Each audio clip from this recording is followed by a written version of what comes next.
And what a treat we have right now. Matter of fact, I am so excited about this guest, this man. And it's the first time he's ever joined us on Sports Talk, but he's got a brand new book out called The Captain and Me, his relationship with the great Thurman Munson. I'm talking about Ron Blomberg, who's with us right now on the program. Ron, welcome to Sports Talk. Welcome to El Paso. And it's great to have you on the program today. How are you? Well, Steve, I mean, it's great to be here. Being a Southern boy like I am, and being able to talk to people in the Southwest, and I know you're major college football fans, just like me, but you're professional baseball fans also. It's great to be able to talk to you. Great to be able to tell you a few stories. First off, congratulations on the book. I know it's doing terrific. It's been out now, about almost a month or so, about 4 weeks. It's doing great. I'm curious, how come you waited 40 years for this book? Was it something that you had ever been approached about before, or did you just decide now's the time I want to really write about my relationship with Thurman Munson? I guess so, because I saw that, Thurman has been passed over for the last X amount of years.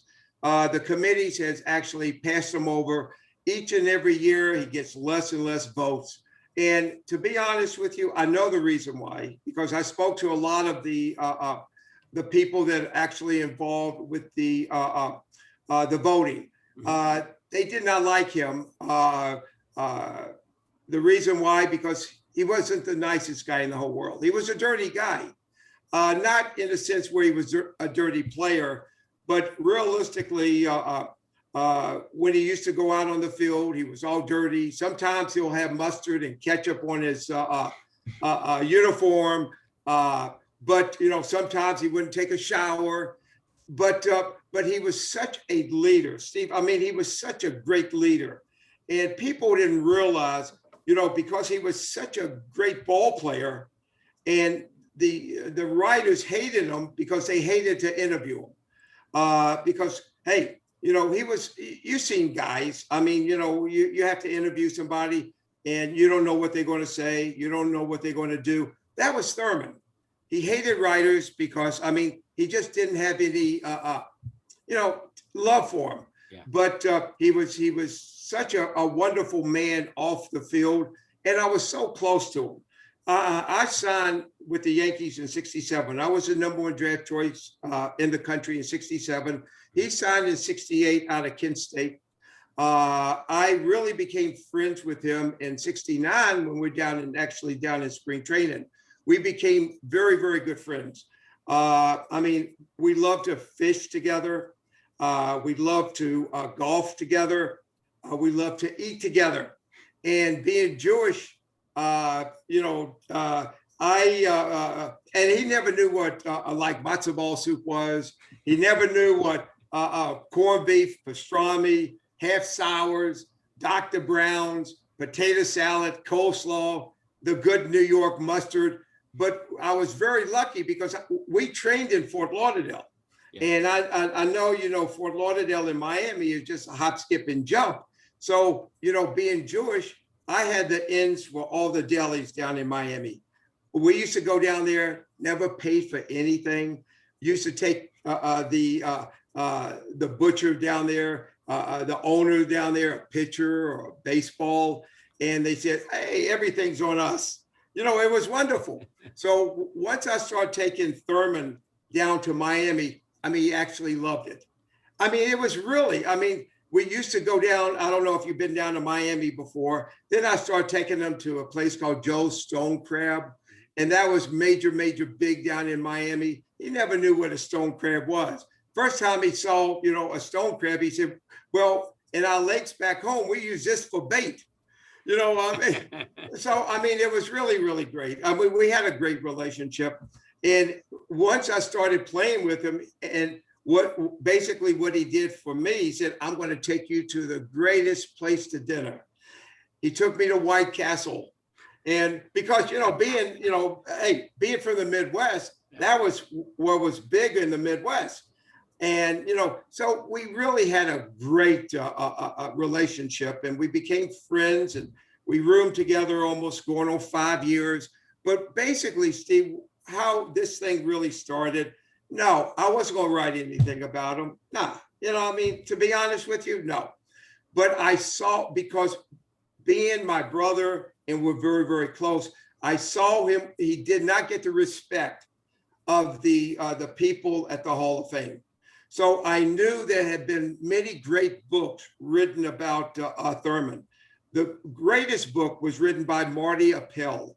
Marty Appel, it was called, I believe it's called The Captain. And that was an unbelievable book. I mean, and Marty was a PR guy when I was with the Yankees. And then, of course, he left, and then he became a writer, and a big writer. But he was always people that was writing the book always wanted to get Diana to write the foreword of the book. And she wouldn't do it.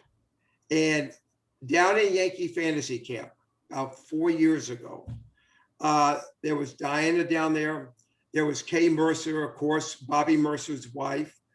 There was Helen Hunter, Catfish's wife. They were down there to sign autographs for all the campers. And the campers are 50, 60, 70, 80, 90 years old. But they love these players. And here's the wives, they signing autographs. So I went up to Diana. I really didn't know what I was going to say to her. And I really didn't want to get rejected, because all the other people got rejected. It was a flat no. I said, Diana, I want to ask you a question.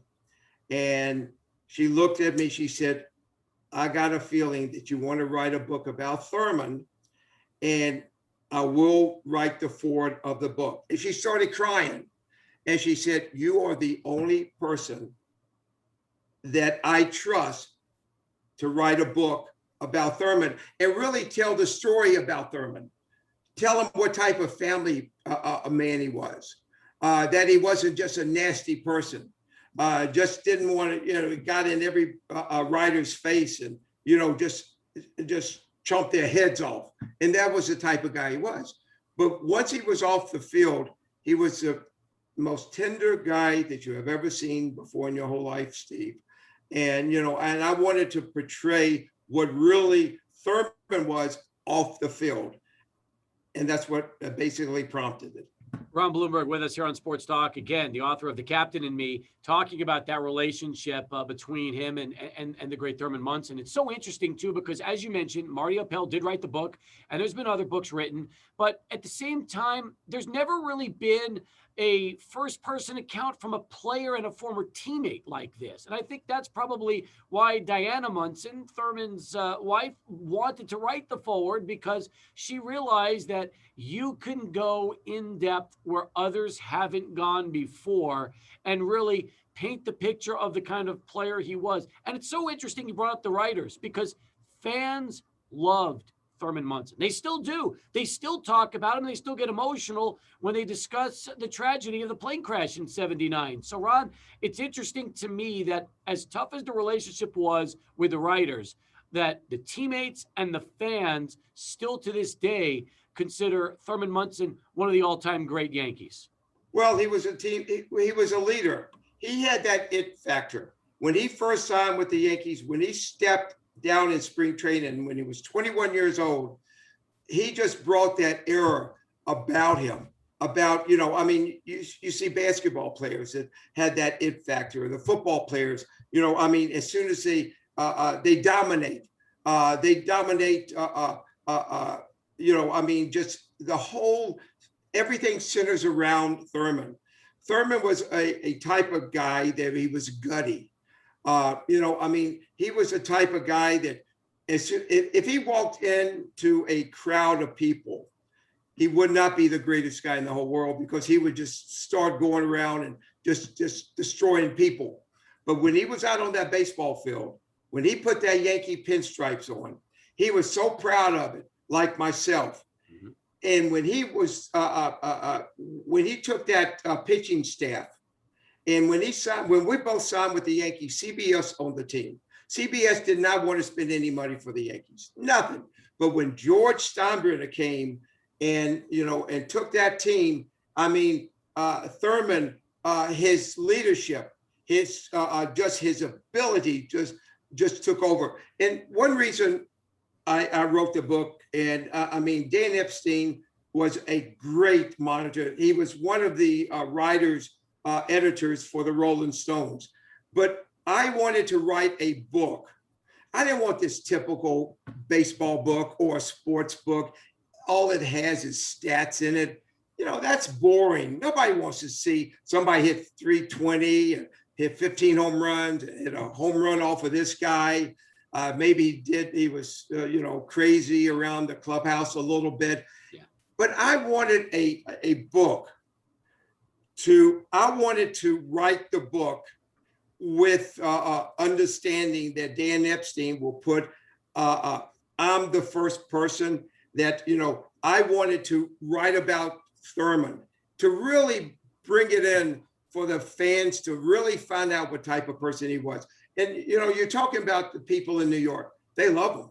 Yeah. I mean, I don't know if you've been to the new Yankee Stadium, and, the new Yankee Stadium, probably some of your people are probably the Rangers fans or the Astros because they've been so good for the last few years. And baseball has got really pretty big down in Texas, always been big. But now, because of those two teams that are doing fairly well, I don't know, probably some of your fans been out to Yankee Stadium, and they took the Monument Tour, and they went to see Thurman Munson's uniform. And every time I go in there and see his uniform, that's the cleanest uniform I've ever seen. I had never seen him clean before. I'm looking at that to see if I could see the mustard or the ketchup that he ate the hot dogs, the bread hot dogs, and the pastrami's and stuff. But they cleaned it pretty good. And it was fun to write. It was great. The book is doing incredible, Steve. And the fans that get this book, they will love it. Hey, I think it's going to be a New York bestseller. It's on Amazon now. It's been #1 twice in 3 weeks. So today I looked at it. I think it was 3 or 4 in all of sports with Amazon. And people told me, you don't stay on Amazon more than a week with a high rating. But this is going on a month. And I'm pushing it. I want Thurman to get in the Hall of Fame. And it's a great read. It's a great book. And it's wonderful. And I had a wonderful time writing it, Steve. Again, the book is called The Captain and Me, On and Off the Field with Thurman Munson. We've got Ron Blomberg here with us right now on Sports Talk. Ron, can you stick around with us for a little while? I want to keep this conversation moving. Anything for you, Steve. Yes. Ron Blomberg is joining us right now, former Yankee, the author of the book, The Captain and Me, On and Off the Field with Thurman Munson. The stories are terrific, and I'm looking forward to telling more of those right now here as we continue our conversation with Ron. I'll tell you this much, by the way, from our last segment together. El Paso is now AAA. It's the Chihuahuas. They're the AAA affiliate of the Padres. So we now have we have Padres fans, but this city primarily Dodgers, Yankees. So Ron, when you talk about, Yankee fans, I'll tell you right now, there's a ton of them here. They all go back to the stadium, old, new. They've been there for years. And there's so many of them that will tell you right off the bat that they're diehard Yankee fans. Oh, absolutely. I go into different cities. I managed in Israel in 2007 with Kenny Holzman and Art Shamsky. And when I'm walking down in Tel Aviv, they have the Yankee hat. Hey, let me tell you something. The Yankee hat, the hat I'm wearing right here is the hottest and the most well-known brand in the game of athletics. And when you put that Yankee pinstripe on, they're Yankee fans. They don't change. If they're from New York or whatever, when you are a Yankee fan, you have your allegiance to the New York Yankees. And, one day, maybe in the near future, I could come to El Paso. We're talking about the Sun Bowl.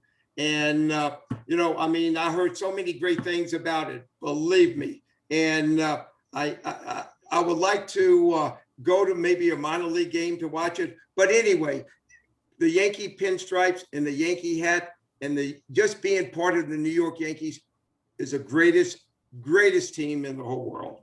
I love it. Absolutely love it. Maybe we can get you to do a book signing down the road and get you here in El Paso and sign copies of it for the Chihuahuas fans. They would love that. Well, I would love to do that. Unfortunately, for the last 17 months, I'm one of these 40 million people that haven't done anything.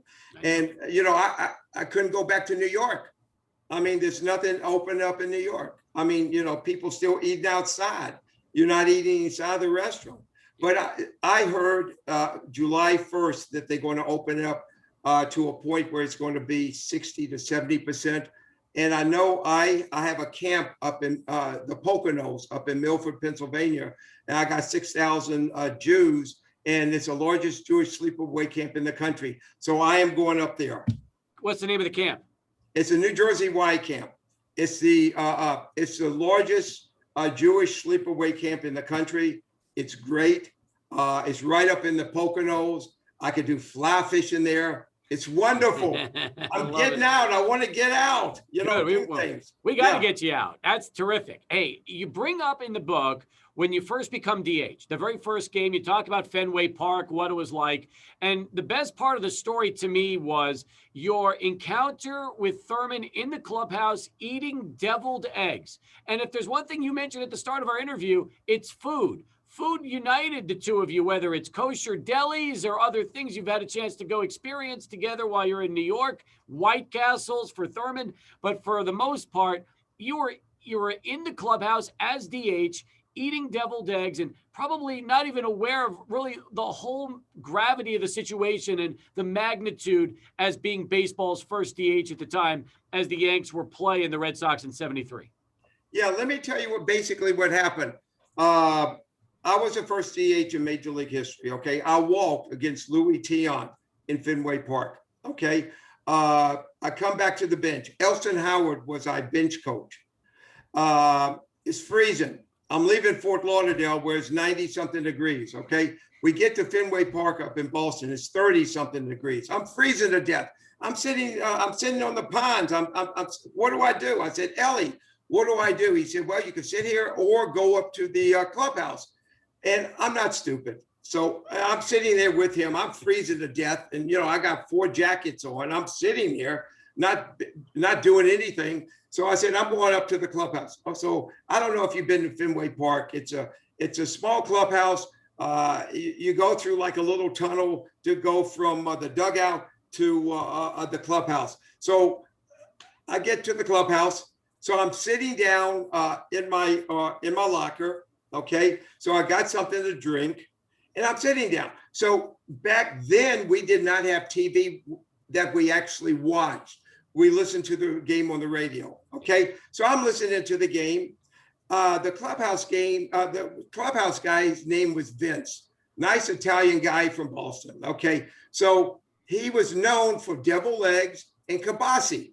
Okay, so I'm sitting there, nobody else is there. He's coming out to bring the food out. So after the ball game is over with, everybody could eat the food. Okay. So I'm looking at the deviled eggs and I'm getting hungry. I'm not stupid. So I said, Vince, can I have a deviled egg?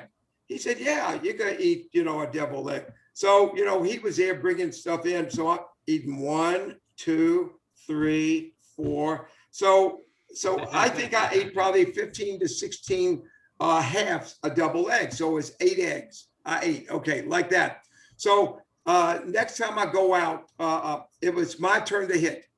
Okay, so I'm listening and I'm seeing who's hitting. So I'm right out on the field like that. So I get a base hit. The next time I get up to bat, I get a base hit off of Louis.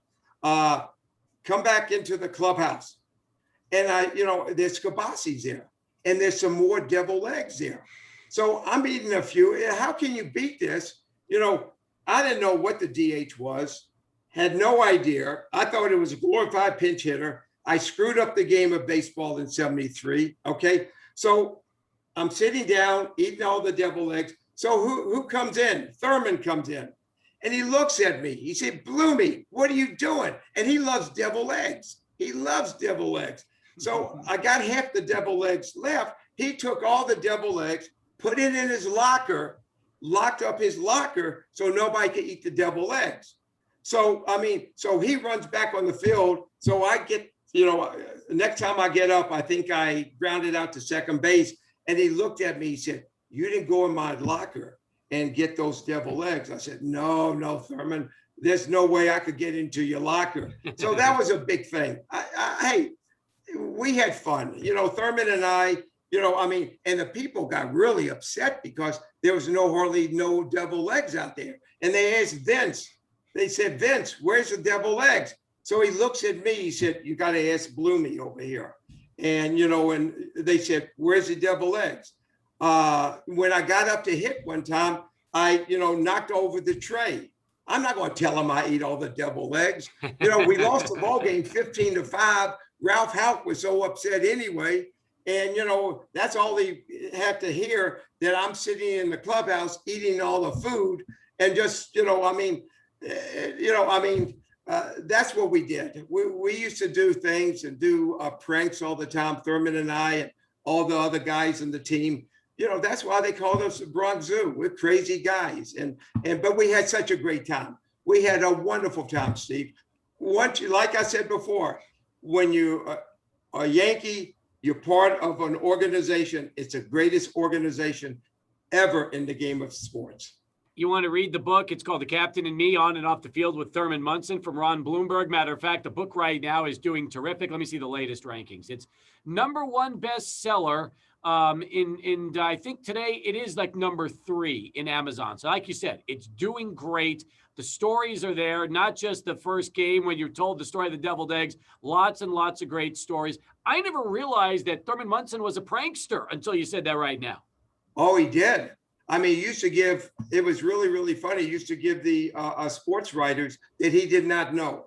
The Dick Youngs or the Red Foleys or the Maury Allens, the Phil Peppies, those are the guys that were basically the Yankee beat writers. And they used to go to every city, what we did. And they knew what to ask Thurman, what not to ask Thurman. But, living in New York, you don't have like one paper. You have like papers across New Jersey, Connecticut, New York.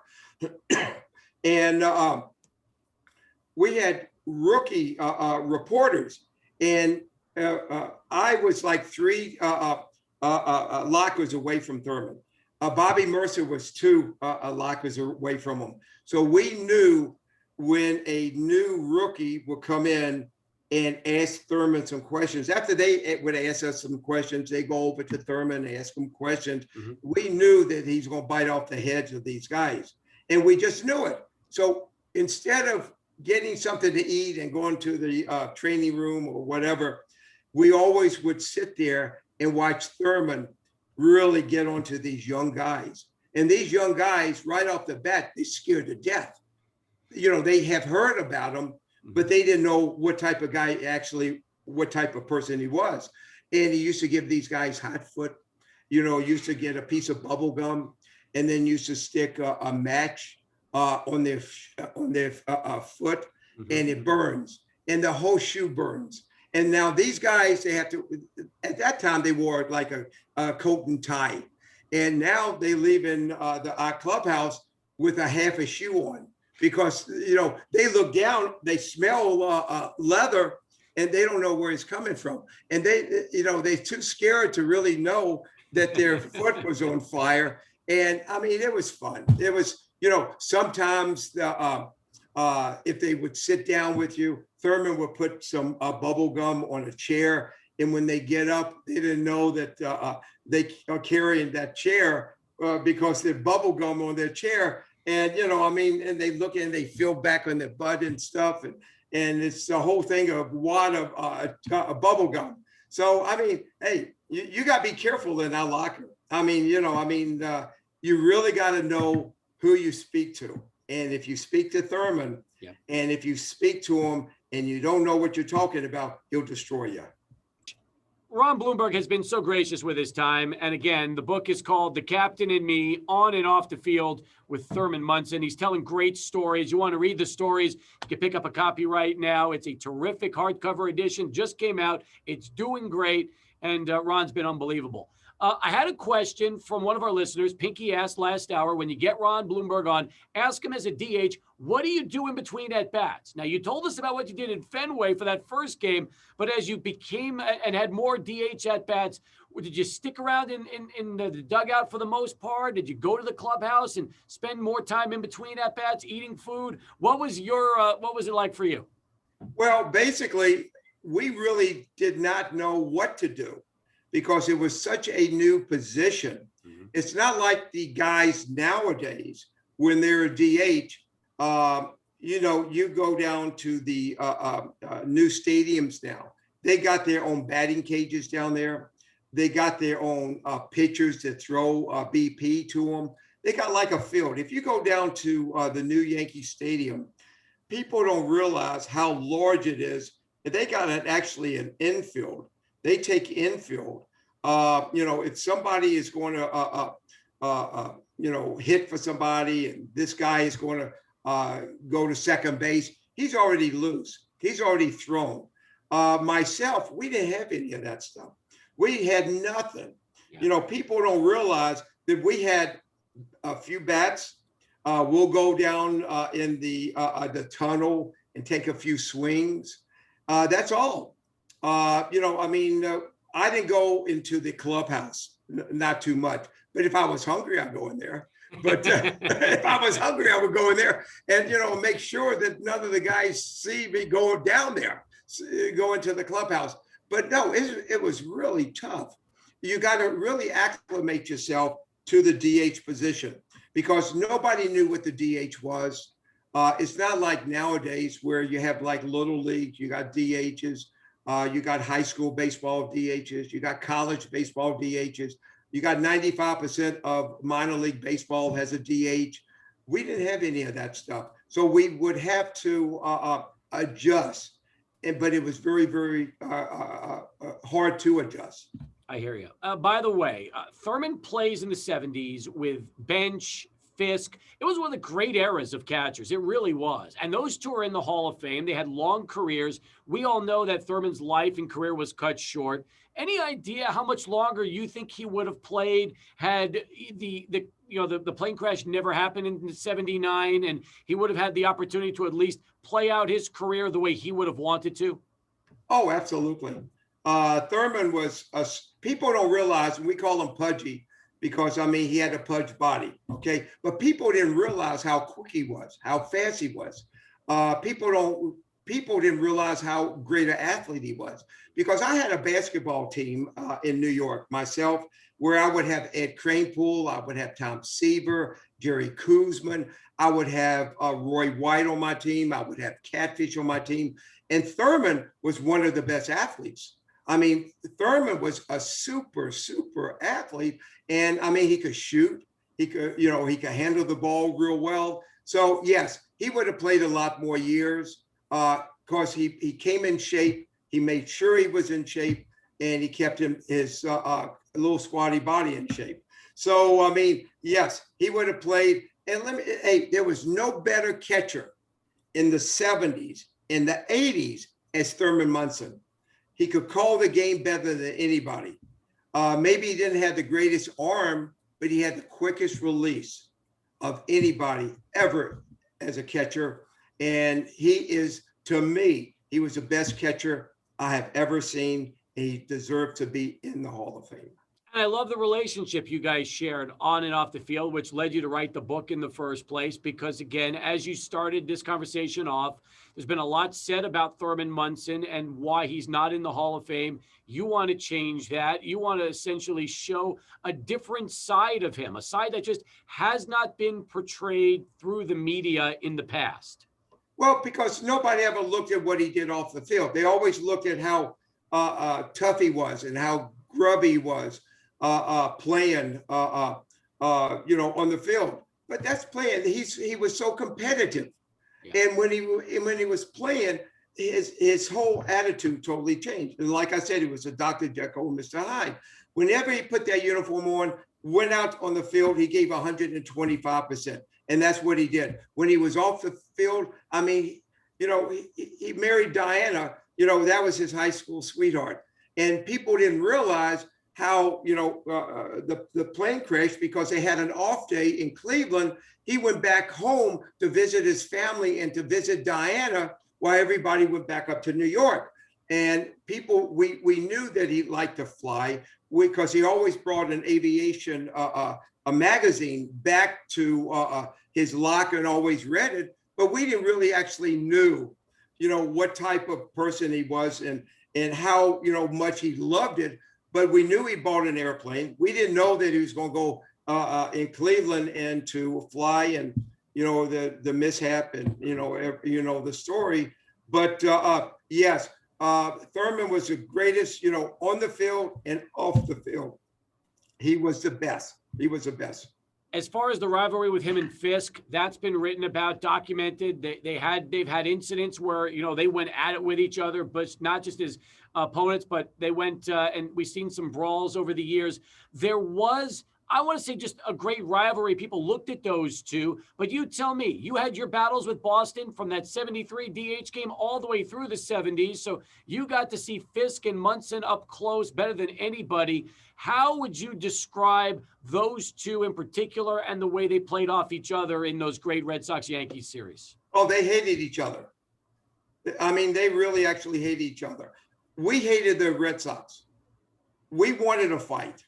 We wanted, it was just like, if you look at wrestling, yeah. We're just ready to, if it's a hard slide in the second base, we're up in Burleson or whoever was playing shortstop. If we ran into Fisk, we knew that there's going to be a fight. That's what we did. It was the Greg Nettles and the Bill Lees with the Red Sox and Lou Pinellas and Thurman. We wanted a fight. That's what we were. Okay. But Thurman, basically what happened, it wasn't Thurman's fault. This started because when Fisk was in Boston, and they had a few newspapers, and he was having good years, and he was a good catcher. Of course, he's in the Hall of Fame. But he kept on saying, and people in New York kept on saying, Thurman Munson is the best catcher in the baseball. And Fisk would always bring up in the paper in any type of article and said, there's no other better catcher than I was. And then Thurman hated that. Thurman would never say into the papers that I'm a better catcher than Fisk, but he showed it out on the field. And what they used to do, and Thurman, whenever he used to were behind the plate and Fisk used to come up, Thurman always used to throw rocks at his feet. And, and Fisk hated that because if you watch Fisk play, he was always clean cut. His uniform was clean cut. It was like tailored made to his body. His hair was never out of place. And you had Thurman, who never shaved. And, he had a mustache and he just shaved. His uniform was filthy and had mustard and ketchup on it and whatever. But he really wanted to show how great he was. And when he was in Boston, there was no other better catcher. And when he used to catch Mel Stoudemire and Guidry and Catfish Hunter, there was no other better catcher. And Fisk hated that. And Thurman would never say anything. He would always, when the fights were, he always would look for Fisk. He wanted to fight Fisk. And that's and hey, the Yankee and the Red Sox, there had been no better rivalry between us two teams. No doubt. Hey, by the way, I want to mention this too, Ron, since I've got you here. This just came in from one of our listeners on Twitter. Victor at Neff Poppy said, Steve, if Ron knows the Munson double steal story, can he tell it? The Thurman Munson double steal story. Have you heard that one? I have not. I'm not going to lie to you. Okay. I don't remember that. I don't know what year it was. I left New York and went to Chicago in 78. And maybe this was after me. Maybe the double steal was he took all the eggs and maybe the kibasi. Maybe he did the double steal like that. No, but tell you a listener, I do not. So it was not in my book, I don't think.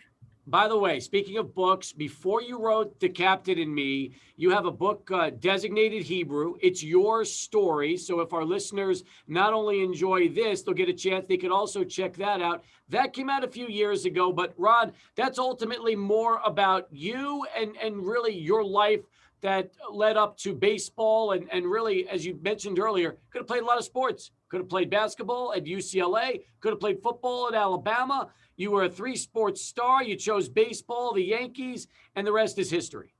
It's very, very simple. You see the hat I wore? If I wore a hat like if I was in Milwaukee or Kansas City or California, I would have signed to play probably. I probably would have played at Alabama football. Okay, but having this Yankee cap, it was the best. It was actually the best of the best. Last question. Give me your number one go-to when you're at a kosher deli. What is the sandwich Ron Blomberg has to have? Oh, that's very, very simple. It might not be a sandwich, but I have to go there and eat my pastrami, my corned beef, my brisket, my coleslaw, half sours, my Dr. Brown's, and afterwards, I would tell you right now, strawberry cheesecake. Wow, what an appetite. What an appetite. Well, wait a second. Does that sound good to you? Sounds great. I wish we could have that right now. It's perfect, Ron. That's great. Absolutely. Hey, you've been terrific. Thanks for sharing so much time with us. The book is definitely a must read for everybody. Father's Day is right around the corner. What a great Father's Day gift that would be for everybody next month. Let me tell you something. I'm not saying this. Get the book. It's if you're not even a Yankee fan, it's a human interest fan. It's a great book. It's a great read. And I mean, people love it. I mean, people have told me they can't put the book down, and get the book. I promise to you, you'll love it.